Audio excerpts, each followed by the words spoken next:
5 minister शिया मसलक से हैं, लेकिन इन 5 मिनिस्टर्स ने इस मीटिंग में शामिल होने से इनकार कर दिया है। ये वीडियो इराकी परफ्यूम अबुल फजल के ताउन से पेश की जा रही है, जो कि पाकिस्तान में लॉन्च हो चुका है। बेहतरीन खुशबू है और इसे अबुल फजल इसलिए कहा जाता है क्योंकि हरम हज़रत अब्बास में यही खुशबू इस्तेमाल की जाती है। ऑर्डर करने के लिए व्हाट्सएप नंबर पर रब्ता। बिस्मिल्लाहिर्रहमानिर्रहीम, सलामुन अलैकुम मोमिन इकराम, उम्मीद है आप सब खैर आफियत से होंगे। आज की वीडियो एक अहम मौजू पर है।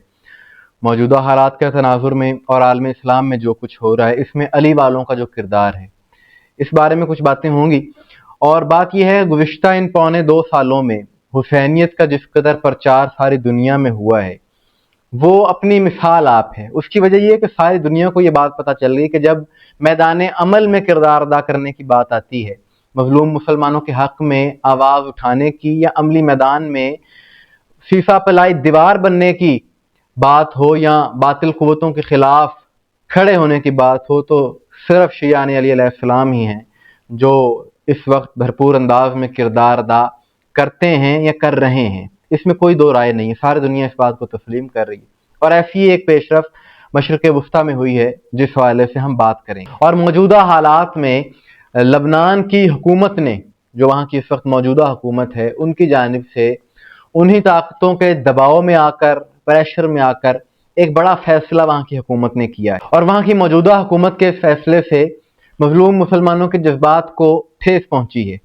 और वो फैसला ये है कि जैसा कि आप जानते हैं कि लबनान से ही मुकावमत की एक बड़ी मजबूत तहरीक, जिसने हमेशा अपना किरदार अदा किया है इस सारी सूरत हाल में, वो चलती रही। लेकिन अब इस तहरीक को दबाने के लिए मगरबी ताकतों ने यह हुकूमत पर दबाव डालना शुरू किया कि आप इस तहरीक को ख़त्म करें, इसको बंद कर दें और इनके तमाम वेपन्स वापस ले लिए जाएं ताकि ये कुछ कर ना सके। और लबनान की एक बड़ी दिलचस्प बात है, 1990 के बाद से ये बात वहाँ पर तय है कि वहाँ का जो सदर होगा वो हमेशा मसीही कबीले से होगा, मसीही बरादरी से होगा।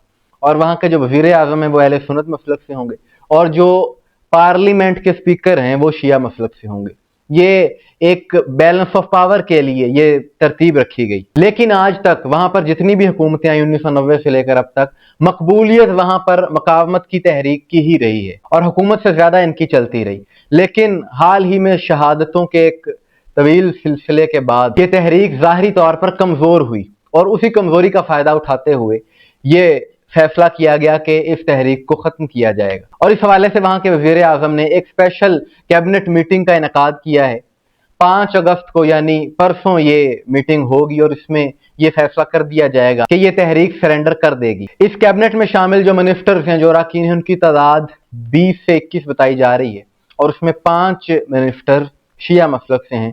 लेकिन इन 5 मिनिस्टर्स ने इस मीटिंग में शामिल होने से इनकार कर दिया है और इन मिनिस्टर्स का ताल्लुक शिया मसलक से है। और इन्होंने ये ऐलान किया है कि हम तागूती ताकतों के आगे झुक नहीं सकते, अपना ज़मीर नहीं बेच सकते, अपने नजरिए से हट नहीं सकते।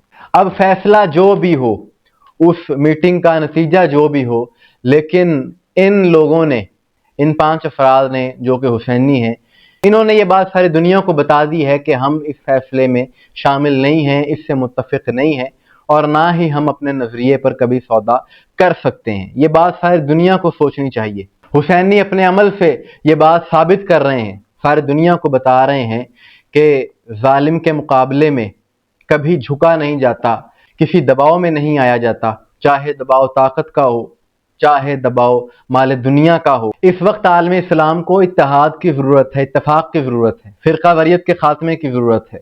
लेकिन तागूत ने ऐसा जहन साजी की है कुछ अनासर की कि आपस में ही फ़िरका वारियत के नाम पर, मसलकी तासुब के नाम पर तकसीम किया कौम को, और उसी का नतीजा है कि इस किस्म के फैसले किए जा रहे हैं। और इसका नुकसान सबसे ज़्यादा वहाँ के मजलूम मुसलमानों को होगा कि जो बुनियादी सहूलियात से, खुराक से, अद्वियात से महरूम हैं। उनके लिए सब कुछ किया जा रहा है ना, और उनके लिए जो किरदार अदा करने वाले हैं उनके खिलाफ ये साजिशें करवाई जा रही हैं। और अफसोस ये है कि लबनान की हुकूमत इन साजिशों का हिस्सा बन रही है। मोमिन इकराम, आपकी इस हवाले से क्या राय है, कमेंट में जरूर बताइएगा। मुझे दुआ में याद रखिएगा। अस्सलाम वालेकुम वरहमतुल्लाह।